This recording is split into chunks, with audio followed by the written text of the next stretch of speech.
शक्तिमान सर्वशक्तिमान कुलदेवी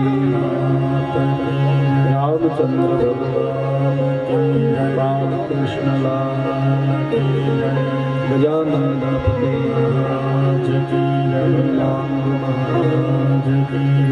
काल भैरव बापा सदगुरु भगवान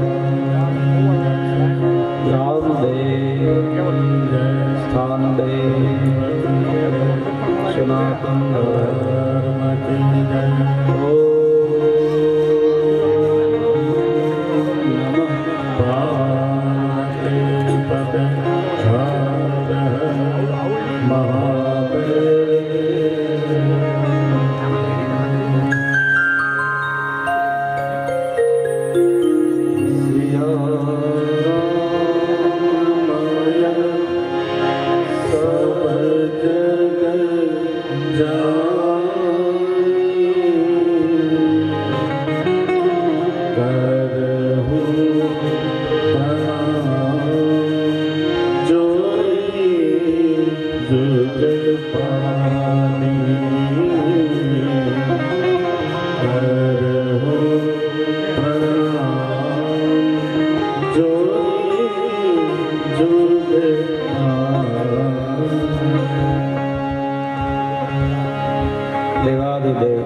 મહાદેવ ભગવાન શ્રી એમનું વાંગમય સ્વરૂપ એટલે શ્રી મહાપુરાણ જ્ઞાન યજ્ઞ શિવ કથા ભગવાન શિવને પ્રસન્ન કરનારી કથા ભગવાન શિવનો રાજીપો એની કૃપા એવી દિવ્ય કથા શિવ કથા હૃદયેશ્વર મહાદેવના સાનિધ્યમાં जिक्याले समग्र जिक्याले गाम समस्त आयोजित शिव कथा एक दिव्य अवसर जारे प्राप्त थयो छे। दिव्य कथा शिव कथाना प्रथम दिवस एनो शुभारंभ करता पूर्वे आप बधाने मारा ओम नमः शिवाय, जय माताजी, जय श्री कृष्ण, जय गुरुदेव। देवादिदेव महादेव भगवान शिव जेनो स्वभाव वरद छे, जेनो एक ज स्वभाव छे आपनो महादेव दाता छे, प्रसन्न थई जाय एनो राजीपो थाय तो जीवનું जीवन ए तो सुधरे ज भौतिकता पण मळे अने मोक्ष पण आपे एवा महादेव एमनी कथा दिव्य कथा एवो दिव्य अवसर समग्र ग्रामजन आप बधाना सहयोगथी अने भगवान शिवनी कृपाथी आपने एवो दिव्य अवसर मेळ्यो छे। આપણે ત્યાં લોકવાણીમાં એક દોહો પણ છે, આજ આનંદ આજ ઉસરંગ આજ નેનો માને સખી અમારે આંગણે કંચન વર્ષો મેં સોનાનો વરસાદ થાય નહીં, પણ આપણા ગામના આંગણે જ્યારે આવા કોઈ દિવ્ય અવસરો આવે ને સોનાનો વરસાદ કહેવાય તો આપણા ગ્રામ દેવતાઓની કૃપા થકી આપને દિવ્ય અવસર મળ્યો છે। ભગવાન શિવની ગાથા શિવ કથા એ શિવ કથામાં પ્રવેશ કરીએ પૂર્વે થોડી વાર માટે હરિનામ કીર્તન, ત્યાર પછી કથામાં સંક્ષિપ્ત આજે પ્રવેશ. કારણ કે આપણે ઘણો સમય આજે પોથયાત્રા, ત્યારબાદ સંતો એમનું પ્રવચન, એટલે આજે કેવળ આપણે કથાના થોડા મહાત્મ્યની અંદર પ્રવેશ કરીશું. પણ કથામાં હાજરી છે, કીર્તન એ આપણી હાજરી છે, એટલે થોડી વાર માટે કીર્તન, ત્યારબાદ નમઃ શિવાય નમઃ શિવાય નમઃ શિવાય નમઃ શિવાય નમઃ શિવાય નમઃ શિવાય નમઃ શિવાય નમઃ શિવાય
ભગવાન શિવ જેનો સ્વભાવ વરદ છે, એમની કૃપાએ જ્યારે અવસર મળ્યો છે, દિવ્ય જ્ઞાન યજ્ઞ ગંગાજીમાં સ્નાન કરીએ અને તન પવિત્ર થાય, એથી વિશેષ મન પવિત્ર થાય. પણ એ સ્નાન માટે ગંગાના કિનારા સુધી જવું પડે, દૂર સુધી જવું પડે.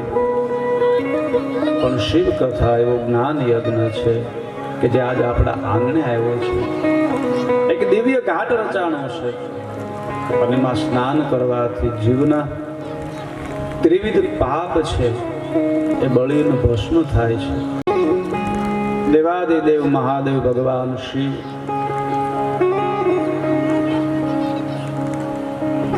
મૂળે કરોડો શ્લોકનું જે પુરાણ સમય જાતા વ્યાસજી 1,00,000 શ્લોકોમાં જેનું વર્ણન કર્યું, કળિયુગ આવતા કલિજન હિતાય છે, જેની 12 સંહિતાઓ હતી, પણ કળિયુગના માણસો તેને સહજ સમજી શકે એટલા માટે થોડું સહજ કરી અને 7 સંહિતાઓમાં જેનું નિરૂપણ કર્યું છે શિવ મહાપુરાણ, શિવ કથા. ભગવાન શિવ આગળ રાજીપો વ્યક્ત કરી, હે પ્રભુ, આપની કૃપાએ અમને આ દિવ્ય અવસર મળ્યો છે. દિવ્ય અવસરના અમે સહભાગી બની, અમારા પર આપની કૃપા થાય. પણ હે પ્રભુ, અમે જીવ છે, આપ શિવ છો. ભક્તિ માર્ગનું, આધ્યાત્મનું પ્રથમ પગથિયું શરણાગતિ છે. ઈશ્વર આગળ શરણાગતિ સ્વીકારી. હે પ્રભુ, આપની કૃપાએ અવસર મળ્યો છે, પણ 9 દિવસ અમે આ દિવ્ય અવસરનો આપની કૃપાએ લાભ લઈએ. પણ હે પ્રભુ, અમારા ઉપર એવી કૃપા કરજો, અમને સંપૂર્ણ એનું ફળ મળે. અમે શું આપની સ્તુતિ કરી શકીએ, શું આપની સેવા કરી શકીએ? આ તો આપે આપેલો અવસર છે. એવો રાજી અમે પણ અહીંયાથી સ્તુતિ કરીએ. હે પ્રભુ, આપની કૃપા છે. પરમાત્માના ગુણ કોણ પૂર્ણ ગાઈ શકે? એને કોણ પૂર્ણ વર્ણવી શકે? એ મહાદેવની કથા, એ ભગવાન શિવની કથા શ્રવણ કરવાની છે, ગાવાની છે, જેને કોણ પૂર્ણ વર્ણવી શકે? પુષ્પદંત મહારાજ કહે છે, હે મહાદેવ, આપના મહિમાનો પાર કોણ પામે? મહિમ પારંતે પરમ વિદુષો યત્ર સદર્શી સ્તુતિર બ્રહ્માદીના મપિતરવસંતાસ્તહિ ગિર અથાવાસ્યઃ સર્વ સ્વમતિ પરિણામાવધિ ગુણ મમાપ્યેષ સ્તોત્રે હર નિરપવાદ પરિકર અતીત પંથાના તવ ચ મહિમાવાન મનસયો રતદ્રવ્યોદ્યાયં ચકિતમ વિધતે શ્રુતિરપી સકસ્ય સ્તોતવ્યં તતિવિધ ગુણકસ્ય વિષય પદે ત્વર્વાંચીને પતતિ ન મનકસ્ય ન વચઃ. મહિમ્ન પારંતે પરમ વિદુષો. પુષ્પદંત મહારાજ કહે, જે ભગવાનના ગુણ ગાવા માટે બ્રહ્માજી કહે કે આજીવન હું ગુણ ગાવું છતાં વર્ણવી ન શકું. એના સંપૂર્ણ ગુણ કોણ ગાઈ શકે અને કોણ વર્ણવી શકે? પણ હે પ્રભુ, આપના આ જગતના મહિમાને સંપૂર્ણ કોઈ વર્ણવી ન શકે. ઈશ્વર મહિમા છે ને, એ હંમેશા અધૂરો રહે છે, હંમેશા એને શેષ કહેવામાં આવે છે. યુગોથી સત્સંગ થતો આવે, કથા થતી આવે, અને હજી થતી રહી છે, આગળ પણ થતી રહેશે. શા માટે? એ શેષ છે. કોઈ પણ કાર્ય હોય પૂર્ણ થઈ જાય એ પછી એ કાર્ય આગળ ન વધે. મકાન બની ગયું હોય, ધાબુ ભરાઈ ગયું, પછી પાયા ખોદવાના ન હોય, ત્યાં સુધી પોગી ગયું, ત્યાં કાર્ય પૂર્ણ થઈ જાય. પણ ભગવાનનો જે સત્સંગ છે યુગોથી થતો આવ્યો છે, થાય છે, અને જે આગળ થતો રહેશે, કારણ એ કાયમ શેષ રહે છે. મહિમ્ન પારંતે, જેનો મહિમા કોઈ ન પામી શકે. બ્રહ્માજી પણ જેનો મહિમા ગાઈને તું પૂર્ણ નથી, એનો મહિમા આપણે જીવ શું ગાઈ શકે? પુષ્પદંત મહારાજે કહ્યું, સતા હર નિરૂપવાદ કરી કર. જે જીવ પોતાની મતિથી હે પ્રભુ આપના ગુણ ગાઈને આપ એના ભાવને સ્વીકારો છો, આપ એના ઉપર પ્રસન્ન થાવ છો, પછી જે જીવ હોય આપને પૂર્ણ કોઈ ગાઈ ન શકે, પણ જેવા કાલા વાલા આવડે ને આપ એના પર પ્રસન્ન થાવ છો. આપણે બાળક હોય, કાલી ગયેલી ભાષામાં બોલે, આપણે સમજી જાય તો આપણે પણ પરમાત્માને સ્તુતિ કરીએ, પ્રાર્થના કરીએ, મહાદેવ 9 દિવસનો અમને દિવ્ય અવસર મળ્યો છે. 9 દિવસ અમે કથા, કીર્તન, શ્રવણ, ગાયન આદિ સેવા કરીએ. પ્રભુ અમારા એ ભાવનો સ્વીકાર કરી અમારું 3 કાળમાં મંગલ કરજો. શિવ કથા 3 કાળમાં મંગળ કરનારી છે, પિતૃઓનો ઉદ્ધાર કરે છે, સ્વયંનું કલ્યાણ કરે છે, અને આવનારી પેઢીનું રક્ષણ કરે છે. એવી દિવ્ય કથા શિવ કથા. વિશેષ આજે વિસ્તાર ન લેતા, કારણ કે આપણે થોડું આજે લેટ થયું, પણ આવતીકાલે આપણે કથામાં સવારે 8 થી 11, 11:30 ને બપોરે 3:30 આવી જાજો, એટલે આપણે 6 સુધી કથાની અંદર પ્રવેશ કરીશું. 24,000 શ્લોકોના શિવ મહાપુરાણ છે, 7 સંહિતાઓ છે. એમ કહેવાય છે કે અનાદિ ગ્રંથો છે, પણ સમય જાતા ભગવાન વ્યાસજીએ જેને સંક્ષિપ્ત કર્યો છે. જ્યારે કળયુગનો આરંભ થાય છે, ભગવાન કૃષ્ણ એમ કહેવાય છે કે જ્યારે પોતાના નિજ ધામની અંદર ગમન કરે છે, કળયુગ યુધિષ્ઠિર મહારાજને આવી અને અનુમતિ માગે છે. યુધિષ્ઠિર મહારાજે ના કહી છે અને કળિયુગે કહ્યું મારામાં અનેક અવગુણ છે પણ મારામાં એક ગુણ સારો છે. શું? કળિયુગમાં કેવળ નામ જાપ કરશે ને જીવનો ઉદ્ધાર થશે. કળિયુગ કેવલ નામ આધાર. અંતે યુધિષ્ઠિર મહારાજે અનુમતિ આપી છે. સમય જાતા પરીક્ષિત મહારાજે મુંગટને ધારણ કરે કળિયુગે જગતમાં પ્રવેશ કર્યો છે. ધીરે ધીરે કળિયુગની એમ કહેવાય છે કે બધે પ્રભાવ પડે છે. જે દેશની અંદર પિતાને આજ્ઞાને ખાતર પુત્ર 14 વર્ષ વનમાં જાય એ દેશની અંદર એવી સ્થિતિ બનવા લાગી છે કે દીકરો બાપને આજ્ઞાને અનાદર કરવા લાગ્યો છે. દીકરી માની સામે થવા લાગી છે. દીકરી પિતાની સામે થવા લાગી છે. શિષ્ય ગુરુની સામે થવા લાગ્યા છે. કળયુગનો આરંભ થતા આવી સ્થિતિ દર્શાવી. સંતોને ચિંતા છે કળયુગ હજી આવે છે અને આવતા કળયુગનો આવો ભયંકર હોય તો આવનારા સમયમાં કળયુગ કેવો હશે?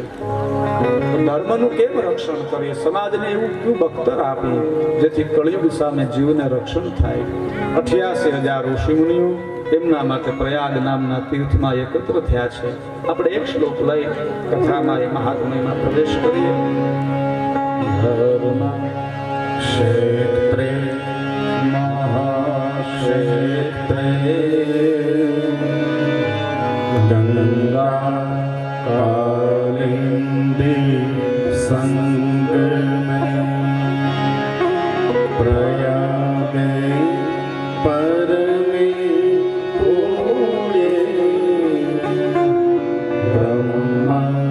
લોકસ્ય વર્તમાને બ્રહ્મલોકસ્ય વર્તમાને. ધર્મક્ષેત્ર મહાક્ષેત્ર ગંગા કાલિંદી સંગમ. જગતની ચિંતા થઈ અને સંત પુરુષો મહાપુરુષો વિદ્વાન પુરુષો સજ્જનો પ્રયાગ નામના તીર્થમાં એકત્ર થયા છે. ગંગા કાલિંદી સંગમ, જ્યાં ગંગાજી કાલિંદ્રી કહેતા માં યમુના અને ગુપ્ત રીતે જ્યાં માં સરસ્વતીનો ત્રિવેણી સંગમ છે ત્યાં એકત્ર થયા છે. બ્રહ્મલોકે વર્તમાની, જ્યાંથી બ્રહ્મલોક જવાનો માર્ગ છે. 88,000 ઋષિમુનિઓ યજ્ઞ કર્યો છે. અંતે ખબર પડી યજ્ઞ દેવતા આવી ફળ આપે જેમાં કોઈ એકાદ જીવનું કલ્યાણ થાય. એવો કયો ઉપાય છે જેમાં જગત આખાનું કલ્યાણ થાય? અંતે કોઈ ઉપાય ન મળતા સંતો ઋષિમુનિઓ ભગવાન શિવની સ્તુતિ કરે છે. જીવ જ્યારે મૂંઝાય કે ત્યારે ભગવાનને યાદ કરે.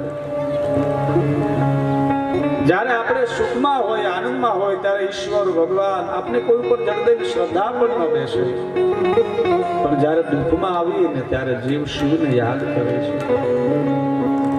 જ્યારે કાંઈ કષ્ટી હોય ત્યારે જીવ શિવને યાદ કરે છે. અહીંયા કોઈ ઉપાય ન મળતા સંતોએ ભગવાન શિવનું સ્મરણ કર્યું છે. હે મહાદેવ, હે ભગવાન શિવ, નમો મહાદેવાય શિવાય નમો, નમો વિશ્વરૂપાય વિષ્ણુનાય. હે મહાદેવ, હે ભગવાન શિવ, કળયુગ હજી આવે છે ને એની આટલી અરાજકતા હોય તો આવનારી પેઢી એનું શું થશે? અને વિચાર કરો, યાદ રાખો, સંતોએ, સમાજે, મારા તમારા પૂર્વજોએ ચિંતા કઈ કરી છે? તો સંસ્કારોની કરી છે, જ્ઞાનની કરી છે, ભક્તિની કરી છે. એ નથી વિચાર્યું કે આવનારી પેઢી એની પાસે સંપત્તિ હોય, સંપત્તિ તો મળે જ. એ વિચાર્યું છે કે એની પાસે સંસ્કાર હોય. ચિંતા થઈ, કળયુગ હજી આવી પરિસ્થિતિમાં છે, આવનારી પેઢીનું શું થશે? એનામાં સંસ્કાર કેમ જળવાય રહે, ભક્તિ કેમ જળવાય રહે, સંસારમાં મર્યાદા જ્ઞાન આદિ કેમ જળવાય રહે? એના માટે શું કરીએ? ભગવાન શિવની સ્તુતિ કરી અને ભગવાન શિવની કૃપાથી વ્યાસજીના પરમ શિષ્ય એવા સુત પુરાણીજી સંતોના દર્શન માટે આવ્યા છે. અને જેવા દર્શન માટે આવ્યા છે, 88,000 ઋષિ મુનિઓના આગેવાન એવા શૌનક મુનિએ શુદ્ધ પુરાણનું સ્વાગત કર્યું છે, કયું મહાદેવે આપણને મોકલા છે. અમે જગતના કલ્યાણ માટે, ધર્મના રક્ષણ માટે યજ્ઞ કર્યો, પણ એવું કયું કાર્ય કરીએ છીએ જગતમાં ધર્મ જળવાઈ રહે? આવનારા કળિયુગમાં ધર્મને એવું કયું કવચ પહેરાવીએ, બખ્તર પહેરાવીએ કે ધર્મનું રક્ષણ થઈ શકે? એના માટે જિજ્ઞાસા વ્યક્ત કરી છે. 5 પ્રશ્નો કયા છે? 5 પ્રશ્નોના જવાબમાં જગતના કલ્યાણ માટે પુરાણીએ શિવ મહાપુરાણ એમની કથા કહી છે. પ્રથમ પ્રશ્ન કર્યો છે, સદાચાર સદભક્તો વિવેકો વર્તતે તરમ સ્વવિકાર નિરાસજ્જને ક્રિયતે કથમ સજ્જને ક્રિયતે કથમ. હે મહાત્મા, જગતના કલ્યાણ માટે આપ અમને જ્ઞાન બોધ એનો ઉપદેશ આપો છો, પણ અમારો એક પ્રશ્ન જે છે, સદાચાર સદભક્તો વિવેકો વર્તતે કથા શાસ્ત્ર એની જરૂરિયાત શા માટે? આપણે અહીંયા એ સરસા થઈ એટલા માટે નહીં કેવળ કે ભાઈ માણસો સુધરી જાય, નહીં, એટલા માટે છે કે સદભક્તો વિવેકો વર્ધતે કથમ, સજન કેમ સજન રે, હારા કેમ હારા રે, એટલા માટે કથા છે. કોઈના જીવનમાં પરિવર્તન આવી જુદી વાત છે, પણ અહીંયા કહ્યું સદભક્તો વિવેકો વર્ધતે કથમ. સજન માણસોની સજનતા કેમ વધે, વિવેકશીલ માણસનો વિવેક કેમ વધે, દાતારની દાતારી કેમ વધે, સારા છે હારા કેમ રે, એ માટે કથા છે. જો આપણે ફ્રીજ રાખીએ ને એટલા માટે રાખીએ કે હારું રીંગણું છે નહીં, બગડે નહીં. બજારમાંથી બગડેલું રીંગણું લઈ આવો ને ફ્રીજમાં મૂકો તો હારું નું. ફ્રીજ એટલા માટે નથી. કથા છે સજનને સજન રાખવા માટે. કયું નિરાશસ્વ સજને ક્રિયતે કથમ. અને બીજો પ્રશ્ન કર્યો છે, જીવાસ્વ શુતા પ્રાપ્તા પ્રાયો ઘોરે કલાવિહ તસ્ય સંશોધને પરમાયને વિદ્યતે. કળિયુગમાં જીવની સુરતા આસુરી ભાવને ધારણ કરશે. માણસને દોષ નથી આપ્યો, કળિયુગમાં કાંઈ ન બદલું. આ પૃથ્વી એ છે, જળ એ છે, પર્વત એ છે, વાયુ એ છે, સૂરજ એ છે, ચંદ્ર એ છે. શું બદલી જશે? કળિયુગ આવશે ને માણસની સુરતા બદલી જશે, માણસની વિચારધારા બદલી જશે, મન બદલી જશે. અને મનને શુદ્ધ કરવા માટે, વિચારધારાને શુદ્ધ કરવા માટે શું કરવું જોઈએ? અને સુરતા જો શુદ્ધ થઈ જાય ને તો જીવને શિવનો ભેટો થઈ જાય. એટલે કયું જીવાશ્વા સુરતા પ્રાપ્તા પ્રાયો ઘોરે કલાવિહ તસ્ય સંશોધને પરમાયને વિદ્યતે યદસ્તિ વસ્તુ પરમ શ્રેયછા પાવનં પાવનાના. પાવનથી પણ પાવન જે જ્ઞાન છે એમને કહો ને. ત્યારે શુદ્ધ પુરાણીએ કહ્યું છે, ધન્ય સત્વમ મુનિ શાર્દુલ શ્રવણ પ્રીતિ લાલચા અતો વિચાર્યા સુદિયા વસ્મી શાસ્ત્ર મહત્તમ. મારા ગુરુજીનું સ્મરણ કરી અને ભગવાન શિવની કૃપાએ આપને શાસ્ત્રમાં જે શ્રેષ્ઠ છે એ કહું છું. સર્વ સિદ્ધાંત નિષ્પન્નમ ભક્તિ આદિ વિવર્ધનમ શિવ તોષ કરમ દિવ્ય શુણુ વત્સ રસાયનમ. જીવની સુરતા જો શુદ્ધ થાય ને તો જીવ પાપ કરતો મટી જાય. જીવની ઓળખ સામાન્ય છે, જીવ એટલું જ ઓળખે છે કે અમારા પિતા છે, અમારા દાદા છે, પણ જે ઓળખ છે 50, 60 કે 80 વધીને 100 વર્ષ છે એ તો મહેમાન તરીકેની ઓળખ છે. એની પહેલા પણ આપણો જન્મ હશે, ક્યાં હતા ખબર નથી. આની પછી પણ જન્મ હશે, ક્યાં જવાના ખબર નથી. પણ એક દેહધારી મા બાપને આપણે ઓળખીએ ને એની આપણને ખબર છે, એટલે આપણે અમુક ખોટું કામ ન કરીએ. અમે ફલાણા ભાઈના દીકરા છે, મારાથી આ કાર્ય ન થાય. જીવ એક સામાન્ય મા બાપ, મહેમાન તરીકે મળેલા મા બાપને ઓળખે અને અધર્મ કરતો થોડોક અટકી જાય. હે સંતો, જીવ પોતાના મૂળ મા બાપને ઓળખી લઈને પછી પાપ ન કરે. આ ચેતનામાં રહેલી, આ શરીરમાં રહેલી ચેતના, એનો પિતા કોણ છે એને જીવ ઓળખે તો જ એ પાપ કરતો અટકે. એની ચેતનાને ઓળખવા માટે જીવને સુરતા શુદ્ધ કરવી પડે, અને સુરતાને શુદ્ધ કરવા માટે સત્સંગ કરવો પડે. સુરતાની શુદ્ધિ માટેનું 9 દિવસનો આપણો દિવ્ય યજ્ઞ શિવ મહાપુરાણ જ્ઞાન યજ્ઞ યથા યોગ્ય અહીંયાથી અમે ગાવાનો પ્રયાસ કરીશું. આવતીકાલની કથામાં આપણે કેવા કેવા પાપીનો ઉદ્ધાર થયો એમની કથા લેશું. સંશુલા અને દેવરાજની કથા છે.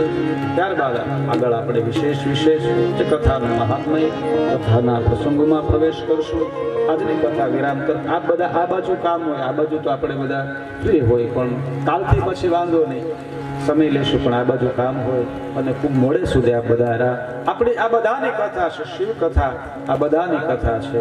રિધેશ્વર મહાદેવ જે જિગ્યાળે ગામના ક્ષેત્રના અધિપતિ છે, જે બધાનો બાપ છે, એ મહાદેવ અને હું તમે એના સંતાન છે. આ બધાની કથા છે. આવતીકાલે પાછું બપોરે અહીંયા બધાને પ્રસાદ, આખા ગામ દુવાડા બંધ છે એટલે આમાં કોઈને આમંત્રણ ન હોય.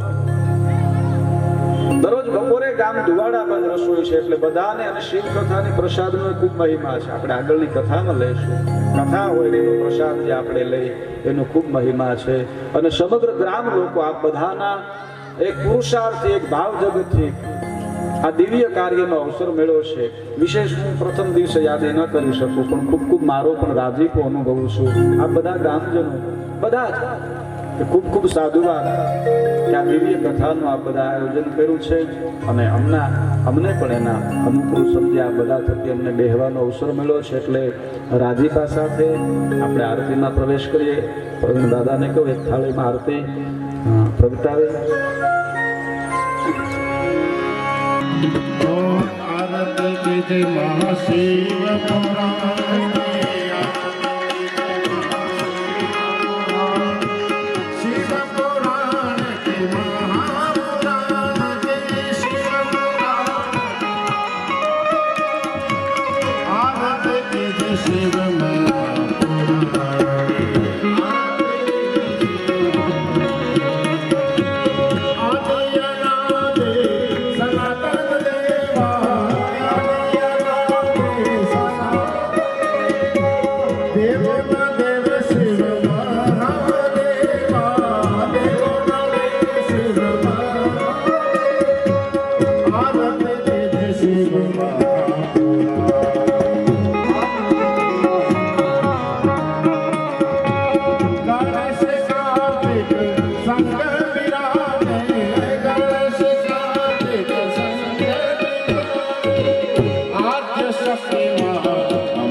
नक्षन्तु प्रदक्षिणायां देवाभिवन्दनं देवाभिवन्दनं देवाभिवन्दनं